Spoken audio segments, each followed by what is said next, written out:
فروز خان نے علیزے سے علیحدگی کے معاملے پر خاموشی توڑ دی۔ اداکار فروز خان نے پہلی بار اپنی اور علیزے سلطان کی علیحدگی اور اس کی وجہ سے متعلق بات کی ہے۔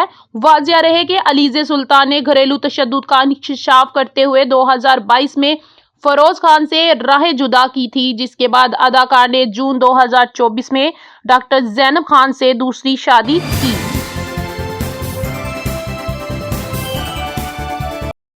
ٹرمپ کی چینی صدر سے ٹیلی فون گفتگو، دورہ چین کی دعوت قبول کر لی۔ امریکہ کے صدر ڈونلڈ ٹرمپ نے پیر کے روز کہا ہے کہ ان کی چین کے صدر شی جن پنگ کے ساتھ ٹیلی فون پر بہت اچھی گفتگو ہوئی ہے اور وہ اپریل میں بیجنگ کے دورے کی چینی صدر کی دعوت قبول کر چکے ہیں۔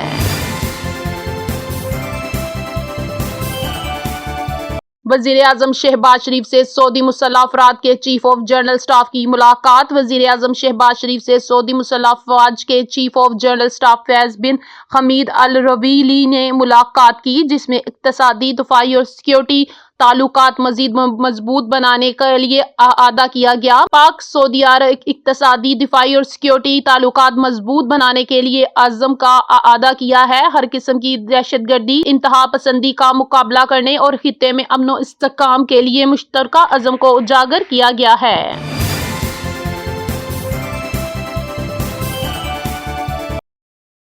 لاہور میں ڈینگی وائرس سے 3 افراد کی ہلاکت کی تصدیق۔ صوبائی دارالحکومت میں ڈینگی وائرس سے 3 افراد کی ہلاکت کی تصدیق ہوئی ہے۔ دنیا نیوز کے مطابق ڈینگی ایکسپرٹ ایڈوائزر گروپ نے آڈٹ کے بعد اموات کی تصدیق کر دی۔ ڈینگی بخار سے 2 اموات پرائیویٹ ہسپتالوں میں ہوئی، جبکہ موذی امراض میں مبتلا ایک موت میو ہسپتال میں رپورٹ ہوئی ہے۔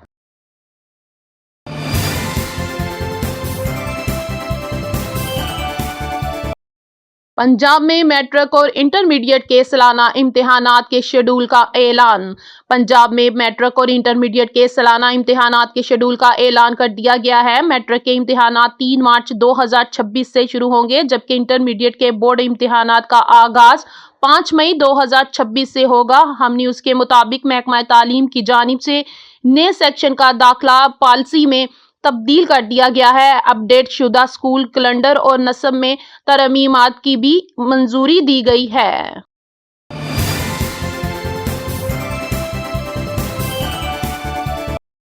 برطانوی ہائی کمیشن جین میرٹ نے پاکستان میں نئی ای ویزا سہولت کا اعلان کر دیا۔ برطانوی ہائی کمیشن جین میرٹ نے پاکستان میں نئی ای ویزا سہولت کا اعلان کر دیا۔ اپنے ایکس اکاؤنٹ پر پوسٹ میں انہوں نے اعلان کیا ہے کہ برطانوی پاکستان میں ای ویزے کا نظام متعارف کروا رہا ہے۔ ای ویزا کا نظام 6 ماہ سے زیادہ عرصے کے طلباء اور کارکنان کے ویزے کے لیے ہوگا۔ نظام سادہ اور مضبوط ہوگا اور اس کے ذریعے افراد اپنا پاسپورٹ اپنے پاس رکھ سکیں گے۔